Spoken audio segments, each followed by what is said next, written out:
kulan wacan daawadayaal halkani waa TV-ga qaranka kusoo dhawaada warka caalamka waqtiyadan oo kale idinkaga imaada TV-ga qaranka xaruntiisa magaalada Muqdisho.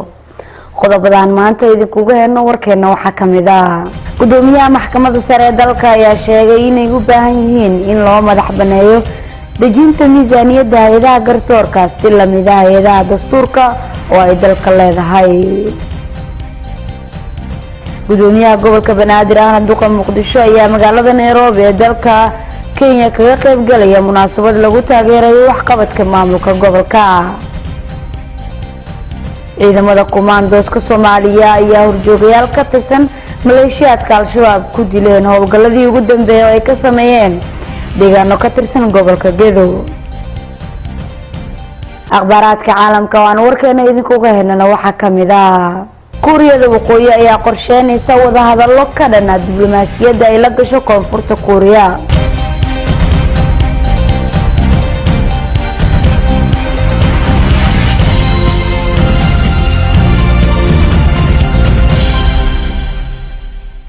intaasi waxay ahaayeen qodobadii warkeena ugu door koroonaha sana warkii oo dhameystiran.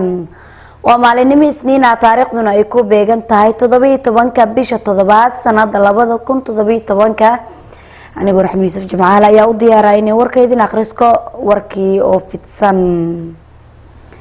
gudoomiyaha maxkamadda sare ee dalka ayaa waxa uu sheegay inay u baahan yihiin in loo madax baneeyo miisaaniyadda hay'adaha garsoorka si la mid ah hay'adaha dastuurka ee dalku leedahay. gudoomiyaha maxkamadda mudane Ibraahim Iidle Suleymaan ayaa hadalkan ka jeediyay tababar 100 qof oo ka kala socday hay'adaha dawladda iyo garsoorka dalka oo looga hadlayo arrimo ay ka mid yihiin dhismaha xarumaha horumarinta garsoorka. sida dalka hay'adihiisa oo dhan ay xarumahoodii u burbureen amaba ay gacanta ugu galeen dadka rayidka ee muwaadiniinta ah ayaa hay'adaha garsoorka xarumahoodii ay u burbureen meel ay joogaan meel inta ha joogeen ama ha joogeen degmooyinka dalka ee kala durugsan ama ha joogaan gobolada oo hoos yimaada maamul goboleedyada qaar badan ka mid ah ama ha joogaan xarunta Muqdisho oo ay maanta joogno caasimadda dalka. xarumihii garsoorku waa burbursan yihiin waana ku dayacan yihiin in badan oo ka mid ah waxa laga yaabaa inay gacanta ku hayaan dad muwaadiniin. marka la leeyahay dib u habeyn iyo reform ama baysalaax marka looga jeedo waa in xarumihii dib loo habeeyo dib loo dhisaa dib loo dayactiraa. waxaanu fahmaynaa qalabaynta marka la leeyahay reformka in dib loo dhiso garsoorka oo reformka lagu sameeyo iyo dib habeynta lagu sameeyo uu yahay mid la qaadsiinaya oo awood u siinaya halka maanta dunidu marayso inuu maro. waxa maanta dunidu maraysa in marka la dhageysanayo dacwad aan lagu dhageysto hab elektrooniga oo ay suuragal ka dhigaya in wax kasta oo maxkamadda dhexdeeda ka dhacay iyo wax kasta oo la isku weydiista ay noqdaan mid ku duuban hab recording oo elektrooniga oo la heli karayo. in habka gaarsiinta ee lagu gaarsiinayo qof dacwad dib loo habeeyo oo habka uu maanta maraya ee ah habkii 1960kii hore looga mariyo oo la gaarsiiyo halka maanta ay dunidu marayso. marka reform looga jeediyo dib u habeyn anagu kaasaan u fahmaynaa kusaasaan u haysanaa. warka reform laga hadlayo iyo dib u habeynta garsoorka waaxda garsoorka waxaan doonaynaa inaan higsano oo uu noqdo mid lagu habeynayo miisaaniyadda iyo wixii la xiriira. haddii 1960kii ama 1962kii oo ah markii la sameeyay xeerka nidaamka garsoorka uu ku dhisan yahay ay habka maaliyaddu ahaan jirtay mid ay wasaaradda maaliyadda ama waaxda fulinta ay ka go'aan gaadho miisaaniyadda uu garsoorku yeelanayo maanta laga hormariyo oo reformka iyo dib u habeyntu noqdo mid awood u siiya in garsoorku noqdo mid dejista miisaaniyaddiisa sida hay'adaha kale ee dawladda ee waaxda fulinta ee baarlamaanka ay u dejisanayaan miisaaniyaddooda ee loogu meel marinayo. wasiir ku-xigeenka wasaaradda dekedaha iyo gaadiidka badda xukuumadda Soomaaliya iyo wafdi uu hogaaminayo ayaa gaaray dalka Britain waxayna kulamo la yeesheen jaaliyadda Soomaaliyeed ee halka ku sugan. warbixinta warkaasi waxaa London nooga soo diray wariyaheena Yuusuf Garabey. wafdigan oo ay hogaaminayeen wasiir ku-xigeenka wasaaradda dekedda iyo gaadiidka badda xildhibaan Cismaan Maxamed Cabdi Daalo iyo maareeye ku-xigeenka dekedda mudane Cabdiraxmaan Maxamed Cagaweyne oo safar shaqo ah ku yimid wadankan Ingiriiska ayaa garoonka diyaaradaha waxaa ku soo dhaweeyay qaar ka mid ah jaaliyadda Soomaaliyeed ee ku dhaqan magaalada tan London. qaar ka mid ah dadkii halkaas ku soo dhaweeyay ayaa sheegay iyagu inay aad ugu faraxsan yihiin in ay maanta ku soo dhaweeyaan garoonka diyaaradaha ee magaalada London wafdigan ka socda dawladda Soomaaliya. halkan waa waxa weeye Heathrow Airport Terminal 2 oo maanta ku soo dhaweynaynay wasiir ku-xigeenka wasaaradda dekedaha iyo maareeye ku-xigeenkii dekedaha waxaan leenahay ku soo dhawaada London annagoo ka socona jaaliyadda Soomaaliyeed ee ku nool London gacmo furan baan ku soo dhaweynaynaa aad baan ugu faraxsanahay dawladda Soomaaliya wafdi balaaran ka socda ayay hordhac u yihiin waana soo socdaan intii dambe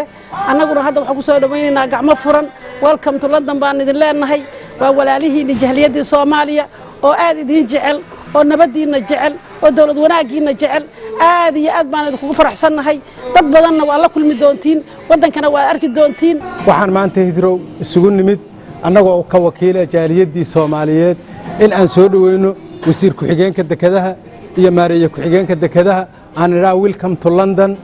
marka wixii wada hadala iyo shirarka dalan way noo dambeyn doonaan laakiin hadda waxaan idin leenahay welcome to London waa idin soo dhaweynaynaa waana mahadsantiin aad baan ugu faraxsanahay inaad soo gaartiin meeshan horta aan ku noolnahayna aad aragtaan aad way u fiican tahay annagana waxaan aad ugu faraxsanahay waa dhowr mar waa idin nimid xagaas bal alxamdulillah in horta meeshan joogna aragtaan idinkan waa idin soo aragnaa waxaan halkan ka salaamayaa dhammaan jaaliyadda Soomaaliyeed oo sida aadka u weyn noogu soo dhaweysay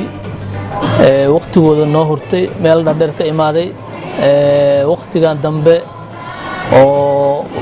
leedka ah noogu sugaayay aadan inkaga mahadcelinayna maamooyinka leh oo odayaasha leh adeerada leh waalidka leh saaxiibada leh qaraabada dhammaan inta ka joogta jaaliyadda waa mahadsan yihiin intaan imaanin ayagana u mahadcelinaynaa waxaan halkan ku soo gaarnay safar gaaban aniga iyo wasiir ku-xigeenka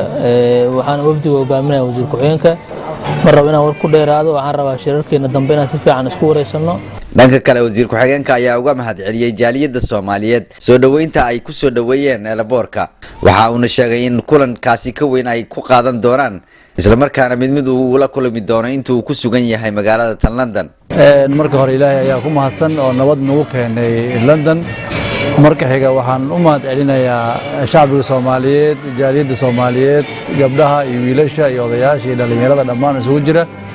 oo sida wanaagsan oo sharafta leh nagu soo dhaweeyay waqti dheerna halkan nagu sugayay waxaan leenahay waa mahadsantihiin halkan waxa u nimid booqasho oo shaqo ayaa u nimid shaqada maalmaha aan u joognana insha Allah si gaar ah iyo si guud jaaliyadda Soomaaliyeed ee London ku nool waa arki doonaa waxaan ka wada hadli doonaa xaaladda dalka warbixin waa idinka siin doonaa meesha ay wax marayaan idinkuna insha Allah warbixintiina waa dhageysan doonaa laakiin muhiimadda ugu weyn oo halkan aan u nimid waa shaqo safarkaas shaqada oo ku aadan howlaha badeena Soomaaliya iyo dekedaheena Soomaaliyeed sidii loo horumarin lahaa shir ku saabsan ayaa halkan uga qayb galaynaa insha Allah waxaan rajaynaynaa dalkeena iyo dadkeena inay horumar u talaabsadaan khayraadka dalkooda ku jirana looga faa'iideeyo ujeedada ugu weynna waa taas dawladuna waxay u soo jeesanaysaa in shaqo loo abuuro dhalinyarada Soomaaliyeed meel kasta oo ay joogaan si dib u dejin iyo dib u heshiisiin iyo wada shaqayn buuxda shacbiga Soomaaliyeed ay u wada yeeshaanna waa in shaqo loo abuuraa marka tan waxay qayb ka tahay dadaalka dawladda Soomaaliya ay ugu jirto dalka Soomaaliyeed sidii adeegyadiisa aasaasiga ah loo horumarin lahaa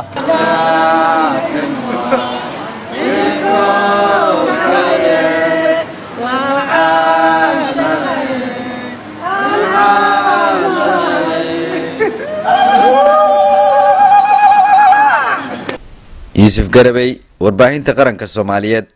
magaalada London ciidamada kumaandooska dawladda Soomaaliya ayaa howlgaladii ugu dambeeyay oo ay ka sameeyeen deegaano ka tirsan gobolka Gedo waxay ku dileen qaar ka mid ah maleeshiyaadka Al-Shabaab warbixinta warkaasi magaalada Garbaare waxay nooga soo diray wariyeena Cumar Caydruus wasiir dowlaha wasaaradda amniga dowlad goboleedka Jubbaland mudane Maxamed Cabdi Kaliil oo la hadlayay warbaahinta qaranka ayaa faahfaahin dheeraad ah ka bixiyay duqeymihii ugu dambeeyay ee la eegtay al-shabaab isla markaana ka dhacay deegaanada hoos yimaada degmada Baardheere ee gobolka Gedo waxaana dhanka kale ka warbixiyay howlgalladii ugu dambeeyay ciidamada xoogga dalka Soomaaliyeed ay ku qaadeen fariisimaha al-shabaab ay ku leeyihiin deegaanada hoos yimaada degmada Baardheere isagoona sheegay in al-shabaab loo geystay khasaarooyin isugu jira naf iyo maalba wiigii hore saddex duqeymo oo iska muxuu ahaa xigxiga ee dhacay oo muxuu ahaa koonfurta dhinaca koonfurta naga xigtaa ee degmada waxaa halkaasi lagu dilay intii aanu xaqiijinay hal baabuur waa laga gubay kooxaha nabadiidka ah intaan hubnana ilaa 17 qof ayaa halkaa ku dhimatay laba howlgal oo ay qaadeen ciidamada dawladda qaadeenna muxuu ahaa ilaa 20 iyo dhowr milisiyaadka kooxaha nabadiidka ah muxuu ahaa khasaarooyinaha loo geystay hub markii la isku daro small arms ah oo ugu weyn qoriga la yiraahdo BKM-ka ee gaaraya 10 waa laga soo furtay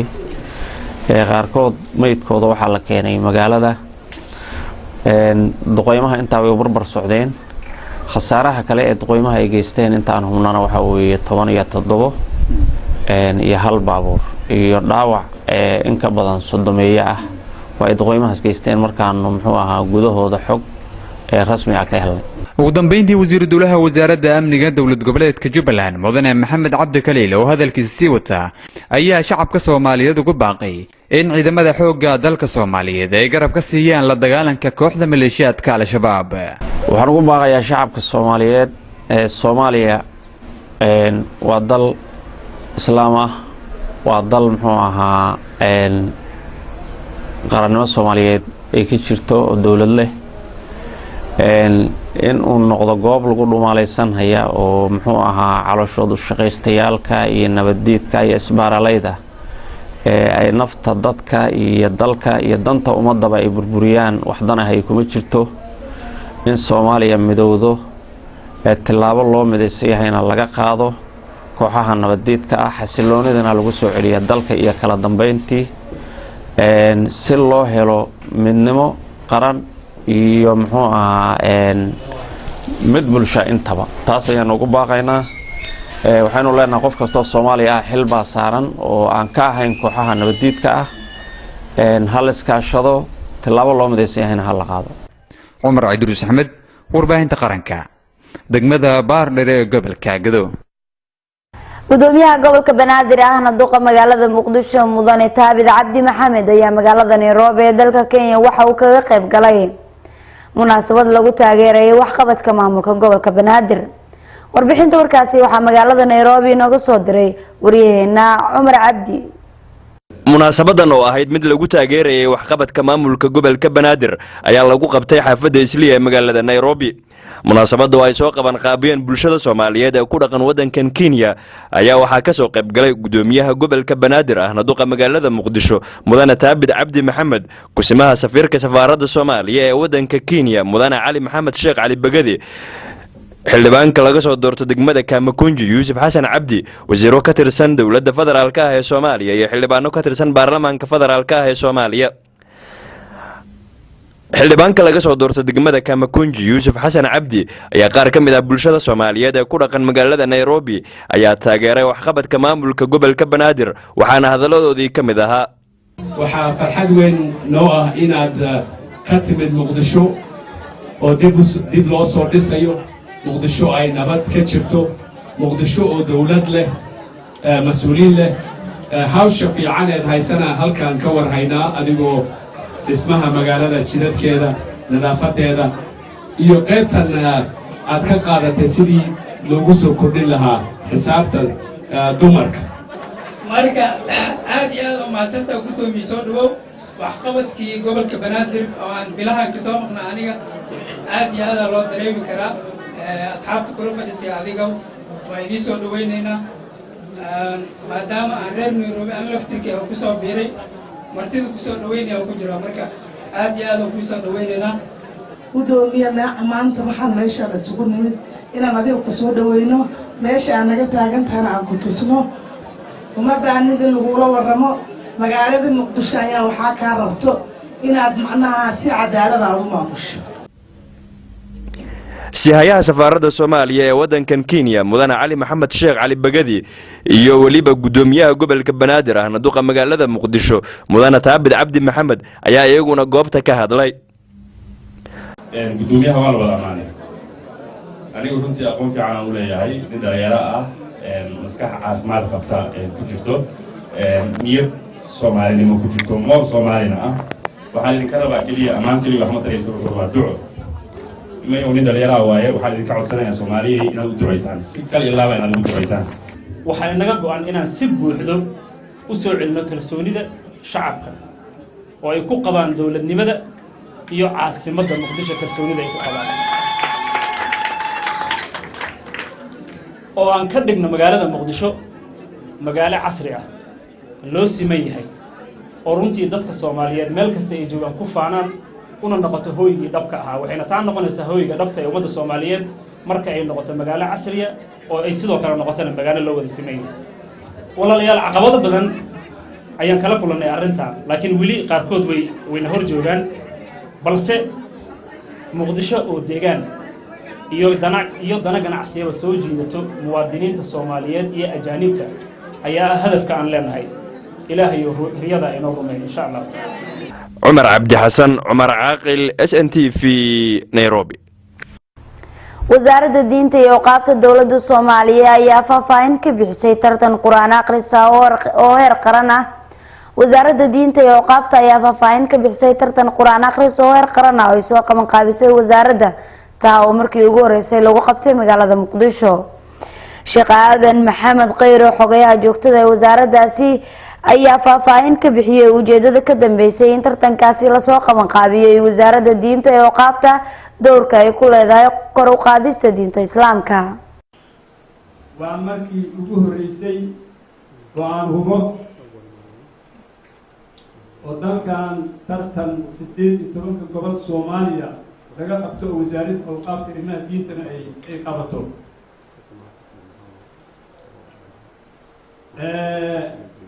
waxa waaye waa inuu waddanku horey u socdo dhan kastana horusocodkaasi uu saameeyo waxaynu nahay mujtamac islaam ah waxaana hor yaalla waa kitaabka qur'aanka kariimka wasaaradda awqaafta arrimaha diinta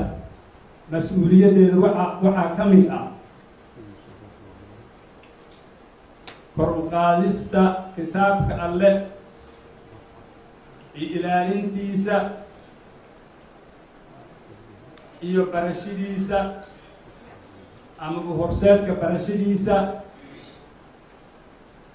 iyo ku camalfalkiisa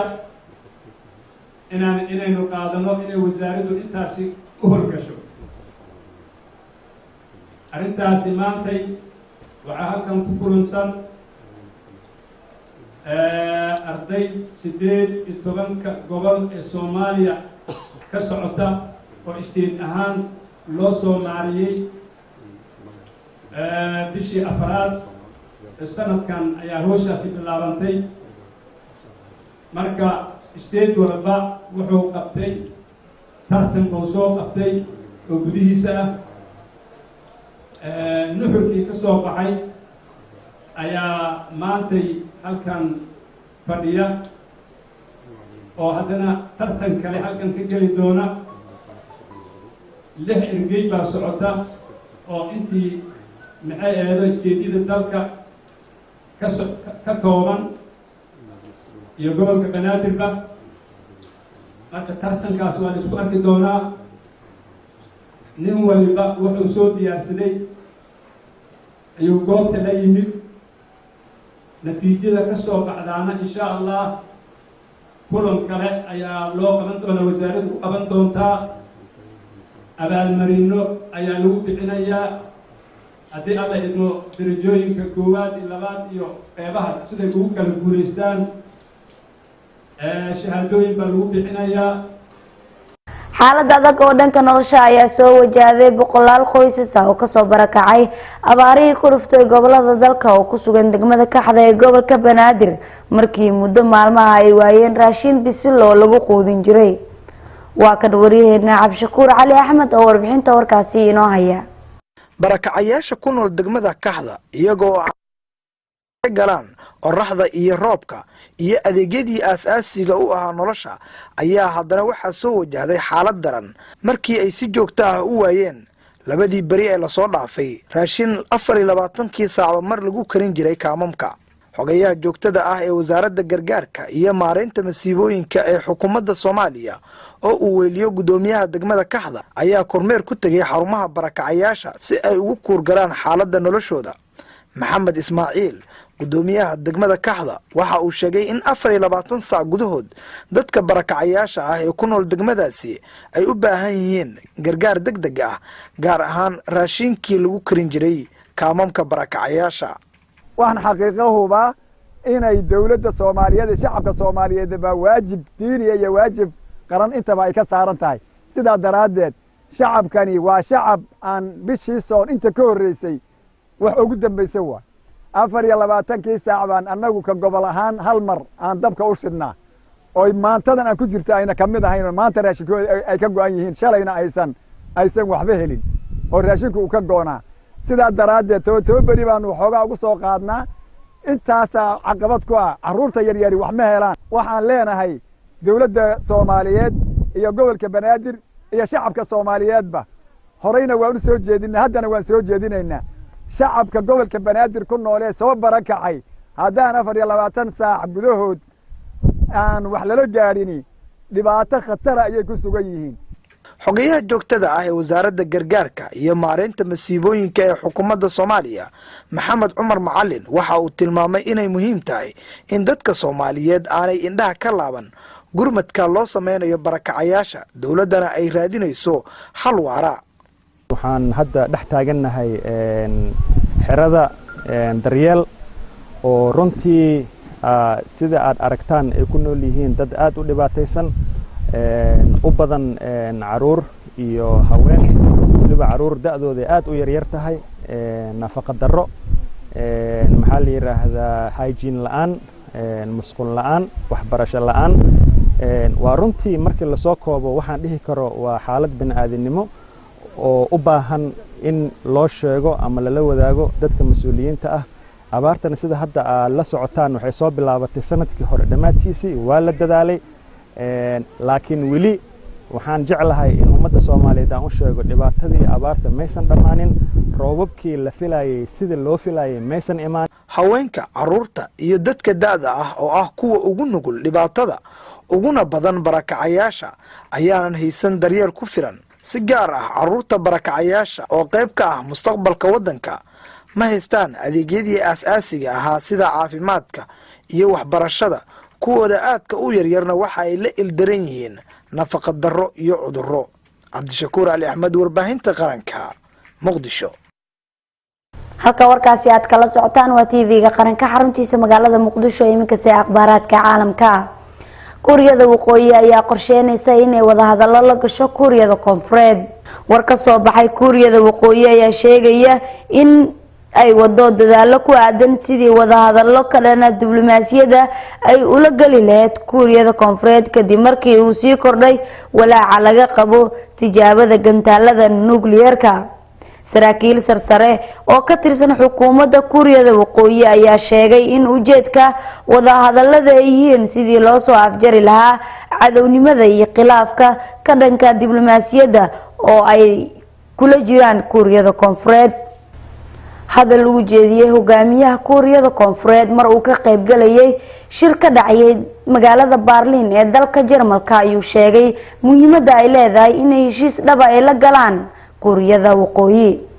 warkii caalamka oo aad ka daawanayseen TV-ga qaranka xaruntiisa magaalada Muqdisho waan idin waramaya anigoo Raxmi Yuusuf Jimcaale waa inaga intaa waad ku mahadsantiin daawashada wararkeena.